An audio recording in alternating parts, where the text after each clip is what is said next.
Johnny Town Mouse was born in a cupboard. Timmy Willie was born in a garden. Timmy Willie was a little country mouse who went to town by mistake in a hamper. The gardener sent vegetables to town once a week by carrier. He packed them in a big hamper. The gardener left the hamper by the garden gate, so that the carrier could pick it up when he passed. Timmy Willie crept in through a hole in the wickerwork, and after eating some peas Timmy Willie fell fast asleep. He awoke in a fright, while the hamper was being lifted into the carrier's cart. Then there was a jolting, and a clattering of horses' feet. Other packages were thrown in, for miles and miles, jolt, jolt, jolt. And Timmy Willie trembled amongst the jumbled-up vegetables. At last the cart stopped at a house, where the hamper was taken out, carried in, and set down. The cook gave the carrier sixpence, the back door banged, and the cart rumbled away. But there was no quiet. There seemed to be hundreds of carts passing. Dogs barked, boys whistled in the street, the cook laughed, the parlor maid ran up and down stairs, and a canary sang like a steam engine. Timmy Willie, who had lived all his life in a garden, was almost frightened to death. Presently the cook opened the hamper and began to unpack the vegetables. Out sprang the terrified Timmy Willie. Up jumped the cook on a chair, exclaiming, "A mouse! A mouse! Call the cat! Fetch me the poker, Sarah!" Timmy Willie did not wait for Sarah with the poker. He rushed along the skirting board till he came to a little hole, and in he popped. He dropped half a foot, and crashed into the middle of a mouse dinner party, breaking 3 glasses. "Who in the world is this?" inquired Johnny Town Mouse. But after the first exclamation of surprise he instantly recovered his manners. With the utmost politeness he introduced Timmy Willie to 9 other mice, all with long tails and white neckties. Timmy Willie's own tail was insignificant. Johnny Town Mouse and his friends noticed it, but they were too well bred to make personal remarks. Only one of them asked Timmy Willie if he had ever been in a trap. The dinner was of 8 courses, not much of anything, but truly elegant.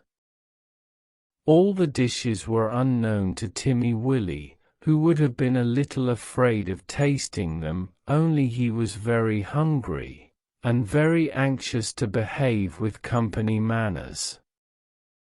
The continual noise upstairs made him so nervous that he dropped a plate. "Never mind, they don't belong to us," said Johnny. "Why don't those youngsters come back with the dessert?" It should be explained that 2 young mice, who were waiting on the others, went skirmishing upstairs to the kitchen between courses. Several times they had come tumbling in, squeaking and laughing. Timmy Willie learnt with horror that they were being chased by the cat. His appetite failed, he felt faint. "Try some jelly," said Johnny Town Mouse. "No? Would you rather go to bed? I will show you a most comfortable sofa pillow." The sofa pillow had a hole in it. Johnny Town Mouse quite honestly recommended it as the best bed, kept exclusively for visitors. But the sofa smelt of cat. Timmy Willie preferred to spend a miserable night under the fender. It was just the same next day. An excellent breakfast was provided for mice accustomed to eat bacon, but Timmy Willie had been reared on roots and salad. Johnny Town Mouse and his friends racketted about under the floors, and came boldly out all over the house in the evening. One particularly loud crash had been caused by Sarah tumbling downstairs with the tea tray. There were crumbs and sugar and smears of jam to be collected, in spite of the cat. Timmy Willie longed to be at home in his peaceful nest in a sunny bank. The food disagreed with him, the noise prevented him from sleeping. In a few days he grew so thin that Johnny Town Mouse noticed it, and questioned him. He listened to Timmy Willie's story and inquired about the garden. "It sounds rather a dull place. What do you do when it rains?" "When it rains, I sit in my little sandy burrow and shell corn and seeds from my autumn store. I peep out at the throstles and blackbirds on the lawn, and my friend Cock Robin. And when the sun comes out again, you should see my garden and the flowers, roses and pinks and pansies, no noise except the birds and bees, and the lambs in the meadows." "There goes that cat again," exclaimed Johnny Town Mouse. When they had taken refuge in the coal cellar, he resumed the conversation. "I confess I am a little disappointed. We have endeavored to entertain you, Timothy William." "Oh yes, yes, you have been most kind, but I do feel so ill," said Timmy Willie. "It may be that your teeth and digestion are unaccustomed to our food. Perhaps it might be wiser for you to return in the hamper." "Oh! Oh!" cried Timmy Willie. "Why, of course, for the matter of that, we could have sent you back last week," said Johnny rather huffily. "Did you not know that the hamper goes back empty on Saturdays?" So Timmy Willie said goodbye to his new friends, and hid in the hamper with a crumb of cake and a withered cabbage leaf. And after much jolting, he was set down safely in his own garden. Sometimes on Saturdays he went to look at the hamper lying by the gate, but he knew better than to get in again. And nobody got out, though Johnny Town Mouse had half promised to visit. The winter passed, the sun came out again. Timmy Willie sat by his burrow warming his little fur coat and sniffing the smell of violets and spring grass. He had nearly forgotten his visit to town. When up the sandy path, all spick and span with a brown leather bag, came Johnny Town Mouse. Timmy Willie received him with open arms. "You have come at the best of all the year. We will have herb pudding and sit in the sun." "HMM.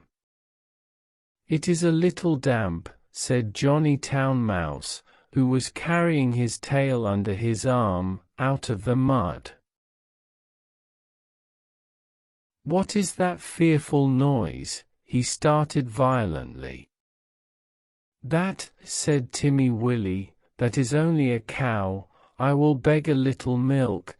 They are quite harmless, unless they happen to lie down upon you. How are all our friends?" Johnny's account was rather middling. He explained why he was paying his visit so early in the season. The family had gone to the seaside for Easter. The cook was doing spring cleaning, on board wages, with particular instructions to clear out the mice. There were 4 kittens, and the cat had killed the canary. "They say we did it, but I know better," said Johnny Town Mouse. "Whatever is that fearful racket?" "That is only the lawnmower. I will fetch some of the grass clippings presently to make your bed. I am sure you had better settle in the country, Johnny." We shall see by Tuesday week. The hamper is stopped while they are at the seaside. "I am sure you will never want to live in town again," said Timmy Willie. But he did. He went back in the very next hamper of vegetables. He said it was too quiet. One place suits one person, another place suits another person. For my part, one prefer to live in the country, like Timmy Willie.